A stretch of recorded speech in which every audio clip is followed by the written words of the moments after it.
8వ అధ్యాయం 18వ సర్గ. కౌసల్య గర్భధారణ. పుత్రకామేష్టి యజ్ఞం పరసమాప్తం కాగానే దేవతలందరూ వారి వారి ఆవిర్భాగాలు తీసుకుని పోయిన తర్వాత దశరథుడు దీక్ష విడిచి ప్రియభార్యలతో అయోధ్య చేరి యజ్ఞం కొరకై వచ్చిన రాజులందరికీ వారి పరివారంతో సహా వస్త్రాభరణాలు కానుకలు ఇచ్చి సంతోషపరిచాడు. అందరినీ సంతోషంతో పంపిన తర్వాత తన కొడుకులను ఎప్పుడు చూస్తానో అని ఉవ్విళ్ళూరుతూ కోరికలు ఆకాశాన్ని అంటుతుండగా దశరథుడు తనలో తానే ఉబ్బిపోయాడు. కౌసల్యాదేవి గర్భం పెరుగుతోంది. గర్భం రాకముందు కౌసల్య పొట్ట పల్చగా మర్రి ఆకులాగా ఉండేది. ఇప్పుడేమో గర్భంలో వటపత్రశాయి విష్ణువు ఉన్నందున బలిసిన మర్రి ఆకులాగా ఉంది. పాలసముద్రంలో పడుకుని లోకాలనెలా రక్షించే పరమాత్ముడికి పాలిచ్చే భాగ్యం, అదృష్టం తమకు కలిగిందన్న భావనతో సంతోషంతో కౌసల్యాదేవి స్థానాలు ఉబ్బాయి. అపరిమేయుడు అంటే ఏ బంధం లేనివాడు, భక్త బాంధవుడు అయినందున భక్తులై శరణుజొచ్చిన దేవతల బాధలను తొలగించి రక్షించేందుకు ఒక స్త్రీ కౌసల్యాదేవి గర్భం అనే చెరసాలలో బందీగా ఉన్నాడు. యజ్ఞం అయిన 6 ఋతువుల తర్వాత 12వ నెలలో చైత్రమాసం శుక్లపక్షం నవమి తిథి నాడు పునర్వసు నక్షత్రంలో అభిజిల్ లగ్నం కర్కాటక లగ్నంలో చంద్రుడిని కూడిన బృహస్పతి కలిగిన ఉదయం, గురుడు కర్కాటక రాశిలో చంద్రుడితో చేరి ఉండటం, చైత్రంలో సూర్యుడు మేషరాశిలో ప్రవేశించడం కూడా ఉచ్చస్థానాలే.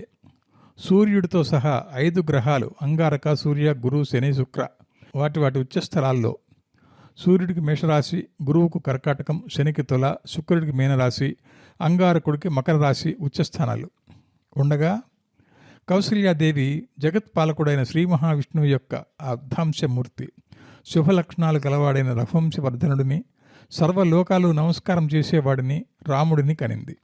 శ్రీరామావతారానికి ముఖ్య కారణం దశరథుడి యజ్ఞం కంటే కౌసల్య తపప్రభావమేనని అనవచ్చు. ఆమె నవమి వ్రతాన్ని చేసినందువల్లే భగవంతుడు నవమి నాడు జన్మించాడు. దేవతలకు ప్రభువైన ఇంద్రుడి వల్ల అతిథి ఎలా ప్రకాశించాడో అపరిమిత తేజస్సు గల తన కుమారుడి వల్ల కౌసల్య తేజోవతి అయింది. లోకంలో సాధారణంగా బిడ్డల దేహకాంతి, ఇతర దేహ సంబంధ చిహ్నాలు తల్లి వలన వస్తాయంటారు. రాముడి విషయంలో అలా కాదు. పుట్టిన కుమారుడి వలన కౌసల్యకు కీర్తి వచ్చింది. కౌసల్య కొడుకైనందున రాముడు ప్రసిద్ధుడు కాలేదు. అంటే మాతృప్రయుక్త ప్రకృతి సంబంధం కుమారుడిలో లేదని, ఆయన ప్రకృతి విలక్షణుడని అర్థమవుతోంది. కౌసల్య సుప్రజారామ, ఎవరి వలన కౌసల్య మంచి బిడ్డను కన్నది అన్న పేరు తెచ్చుకుందోనని కదా విశ్వామిత్రుడు రామచంద్రమూర్తిని అలా సంబోధించాడు.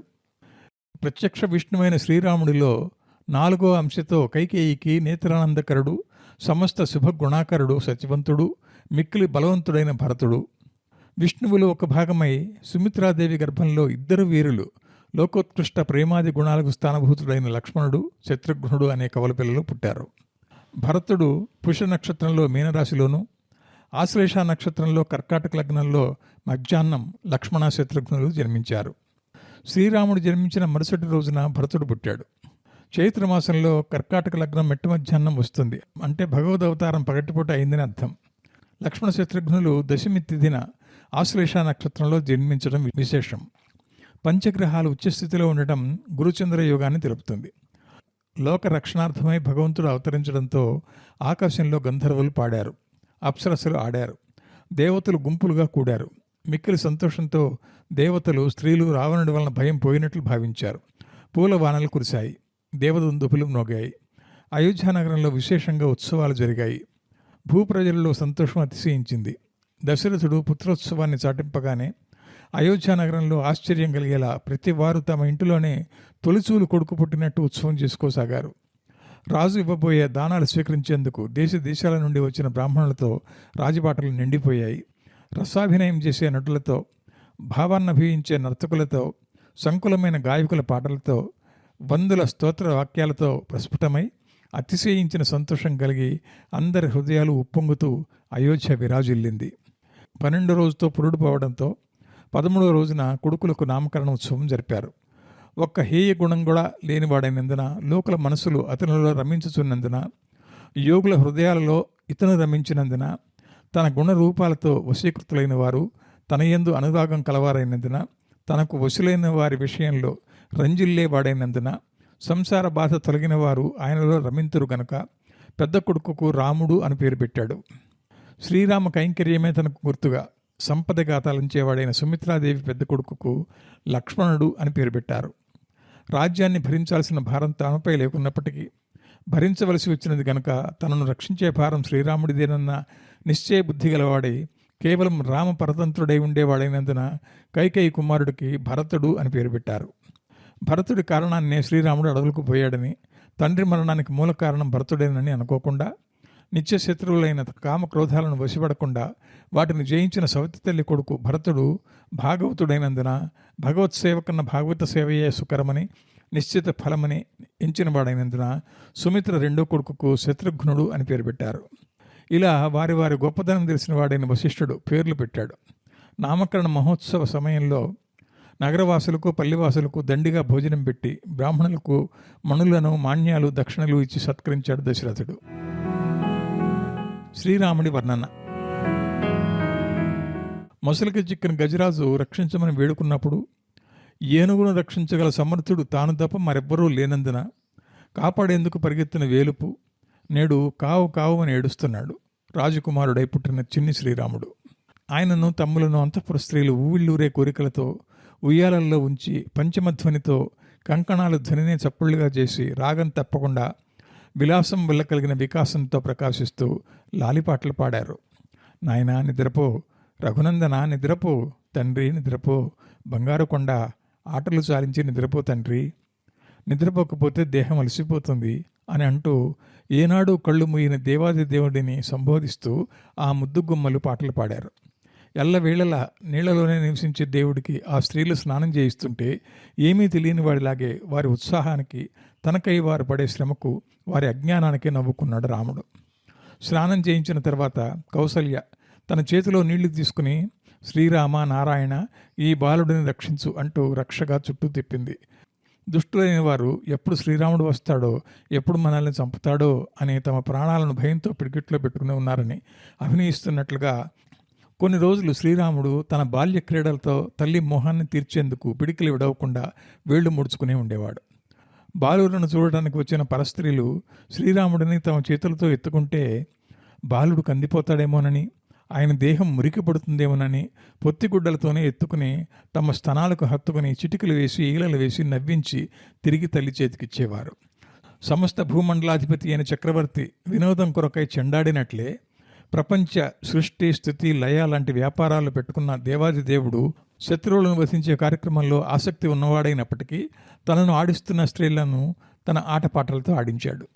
శ్రీరామచంద్రమూర్తి తన తమ్ములతో ఆడుకునేటప్పుడు అతడు ఆడి ఆడి అలసిపోయాడని పాలు తాగేందుకు రమ్మని కౌసల్య ఎత్తుకోపోగా తల్లి చంకెక్కి తమ్ములకు పాలిమ్మని సైగ చేసేవాడు. ఆ వయసులోనే ఆయనకు అంత భాతృవాత్సల్యం. నిద్రించేటప్పుడు తన ఉయ్యాల పక్కనే తమ్ముడు లక్ష్మణుడు ఉయ్యాల లేకపోతే సంతోషంగా ఆడుకునేవాడు కాదు. నిద్రపోడు. ఏమైనా సరే తల్లి పాలు కూడా తాగడు.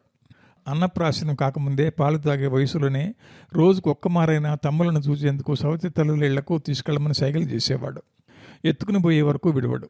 మంచి పరిమళం గల సంపెంగ నూనెతో తలంటి పోసి పన్నీటిలో స్నానం చేయించి దశాంగంతో ధూపం వేసి వెంట్రుకలు తడి ఆరకముందే గట్టిగా జడవేస్తే బిసుకపడుతుంది కాబట్టి బింపిని జడవేసి ఒంటి నిండా బంగారు సొమ్ములు పెట్టి ముఖం మీద కస్తూరి చుక్క పెట్టి కళ్లకు కాటుక పెట్టి సంతోషంతో ముద్దు పెట్టి తమ్ములతో ఆడుకునేందుకు శ్రీరామచంద్రమూర్తిని పంపేది కౌసల్య. తన కాలి గజ్జులు బంగారు అందెలు గల్లు గల్లుమని ధ్వనిస్తుండగా వక్షస్థలమందుండే హారాలు వెనక్కు ముందుకు పక్కలకు ఉయ్యాలలాగా ఊగుతుంటే, చెవుల పోగులు తళుక్కు తళుక్కుమని మెరుస్తుంటే, చేతుల మీద ధరించిన కంకణాలు జిలిబిలి ధ్వనులు చేస్తుంటే పిల్లతనం నటించేందుకు తై తై అని ఎగురుకుంటూ గంతులు పెడుతూ మెల్లమెల్లగా పోరా నాయనా అని తల్లి హెచ్చరిస్తున్నా పట్టుకో వచ్చిన వారికి చెక్కకుండా తమ్ముళ్లతో ఆడుకునేందుకు ప్రతిరోజు వెళ్ళేవాడు శ్రీరామచంద్రుడు. రాజకుమారుల గుణవర్ణన. ఈ విధంగా రాజకుమారులు అల్లారు ముద్దుగా పెరుగుతూ విద్యలలో ఆసక్తి కలిగి సమస్త విద్యలను శ్రేష్ఠులైన గురువుల దగ్గర నేర్చుకున్నారు.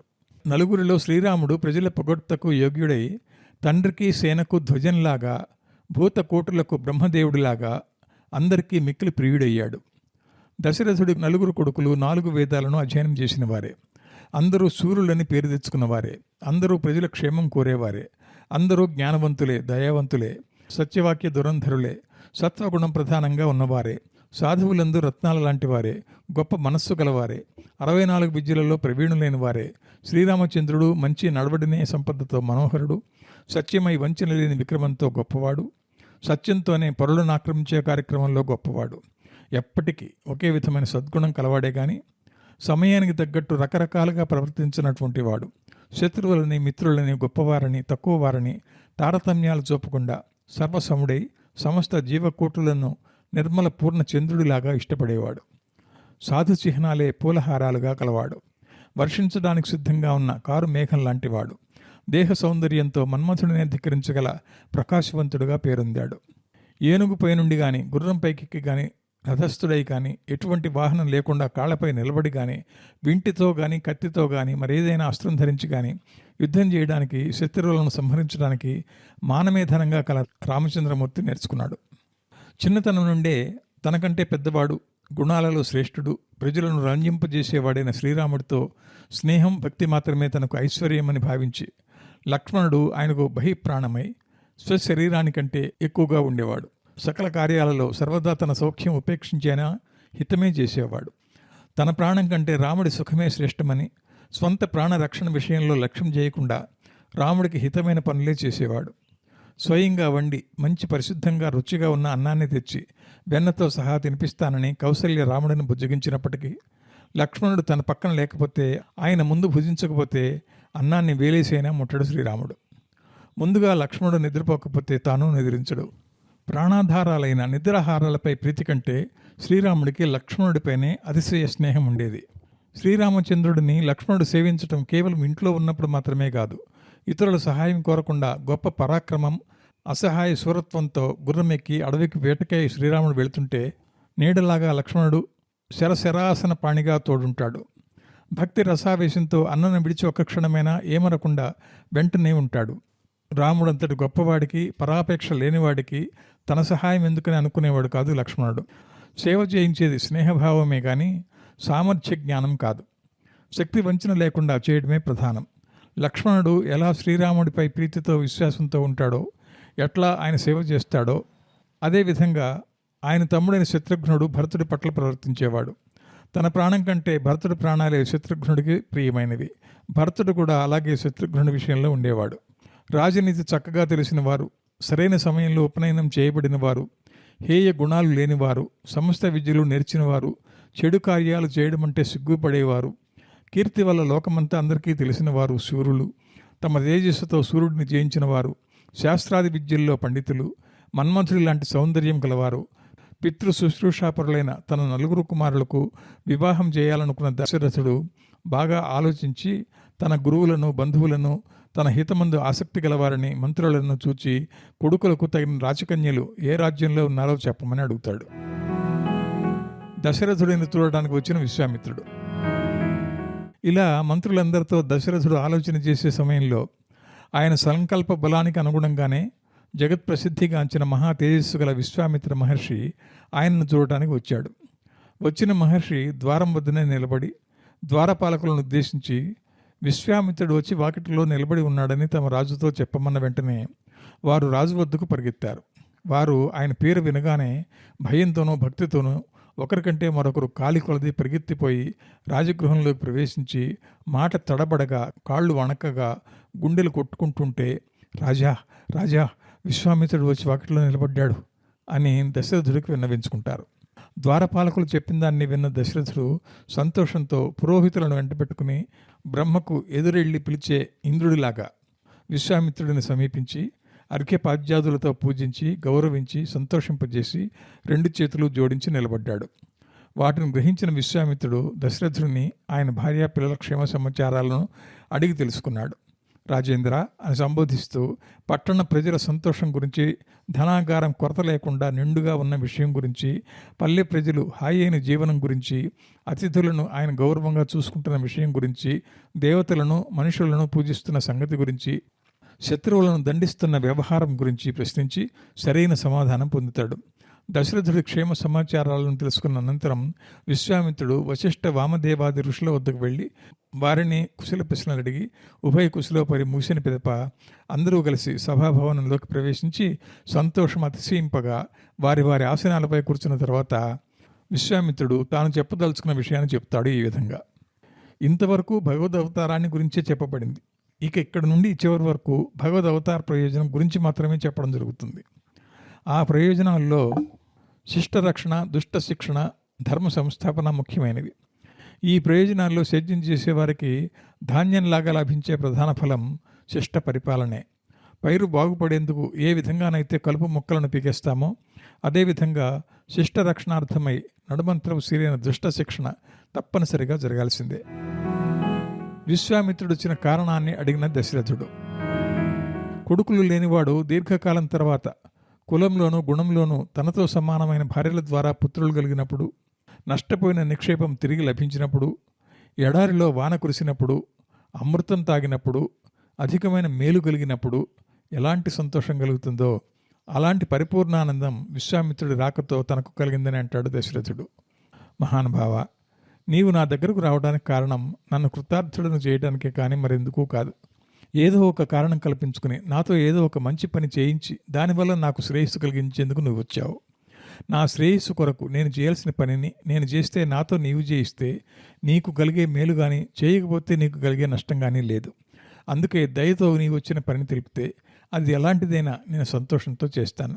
నన్ను మన్నించి నీ వచ్చిన పని చెప్తే నీ పాదాలపై పడి ప్రార్థిస్తాను అని దశరథుడు అంటాడు విశ్వామిత్రుడితో. మహానుభావ, నీవు ఇతర సామాన్య ఋషులు లాంటి వాడివి కావు. బ్రాహ్మణుడిగా జన్మించి పుట్టినప్పటి నుంచి అడవుల్లో వనవాసం చేస్తూ బాల్యం నుండే తపస్సు, వ్రతం, అనుష్ఠాన పొరడే శిక్షణ పొందిన వారు బ్రహ్మర్షి కావడం పెద్ద విశేషం కాదు. అలా కాకుండా నీవు రజోగుణం అధికంగా ఉండే క్షత్రియుడివిగా పుట్టి క్షాత్రంలో పెరిగి పెద్దై రాజర్షివై సుకుమారుడివై ఉన్నప్పటికీ క్షణంలో రాజ్యం, భోగం సర్వం త్యజించి గొప్ప తపస్సు చేసి సత్వాతిశయం గల బ్రాహ్మణ్యాన్ని సంపాదించి బ్రహ్మర్షివయ్యావు. ఇలా చేసిన వారు లోకంలో ఇంకెవరూ లేరు. అలా కావటం ఎంత దుస్సాధ్యమో ప్రపంచానికి తెలియజేసిన వాడివి నువ్వే. అందుకే నువ్వు మరెంతగానో పూజింపదగిన వాడివి. అంతటి మహానుభావుడిపైన నువ్వు చేసుకోలేని పని కానీ, పరులు నీకు చేయగలిగిన పని కానీ ఏది లేదు. అవాస్త సమస్త కాముడువు నీవు. అఘటనాఘటన ధురీణుడు అయిన నువ్వు నా దగ్గరకు కార్యార్థమై రావడం అంటే నా జన్మ సఫలమైనట్లే. నా జన్మఫలం నాకు ఇవాళ లభించింది. నా జన్మ సార్థకమైంది. నువ్వేమన్నా సామాన్య ఋషివా? నాకేదో గొప్ప శుభం కలిగించేందుకు నా వద్దకు వచ్చావు. నీ రాకతో నాకు తప్పక శ్రేయస్సే కలుగుతుంది. ఎలాంటి దానానికైనా, ఎంతటి దానానికైనా నీవు యోగ్యుడివే. నీకు తగని పదార్థం ఈ లోకంలో లేనే లేదు. నా పూర్వజన్మలో నేను చేసిన గొప్ప పుణ్యం వల్లనే నువ్వు నా వద్దకు వచ్చావు. సనత్ కుమార తేజ, నీ పాదం మా ఇంటిలో పెట్టగానే మా గృహం పవిత్రమైంది. అది పవిత్రమవటమే కాకుండా ఇతరులను పావనం చేసే సుక్షేత్రమైంది. దివ్యక్షేత్రాలలో నివసించే వారికి కలిగే ఫలం నాకు కలిగింది. నీ దర్శనం దివ్యక్షేత్రాల్లోని దేవతల దర్శనం లాంటిదే. కనుక నువ్వు నన్ను అనుగ్రహించి నీ కోరిక ఏదో తెలియజేయాలి. నీ కార్యాన్ని నేను చేస్తానో లేదో చేయి చాపి అడిగి లేదనిపించుకోవడం మంచిదేనా? ఊరుకుండటమే శ్రేయస్కరం కదా. చెప్పాలనా వద్దా అని సందేహించవద్దు. గాధినందనుడైన నీవు నా పాలిటి దేవుడు. దేవుడే పని చెప్తే చేయని మనిషి ఉంటాడా? నువ్వేది చెప్పినా నెరవేరుస్తాను. నా శ్రేయస్సు కోరి నువ్వు వచ్చావు కనుక నువ్వు చెప్పింది నేను చేయకపోతే నా శ్రేయస్సుకు నేనే భంగం కలిగించుకున్నట్లు అవుతుంది కదా. ఏది ధర్మం అని నువ్వు భావిస్తావో దాన్ని చెప్తావు కానీ అధర్మాన్ని చెప్పవు కదా. నువ్వు ధర్మం అని చెప్పింది చేయడం వల్ల నాకెంతో ధర్మాభివృద్ధి కలుగుతుంది అని విన్నవించుకుంటాడు దశరథుడు విశ్వామిత్రుడితో.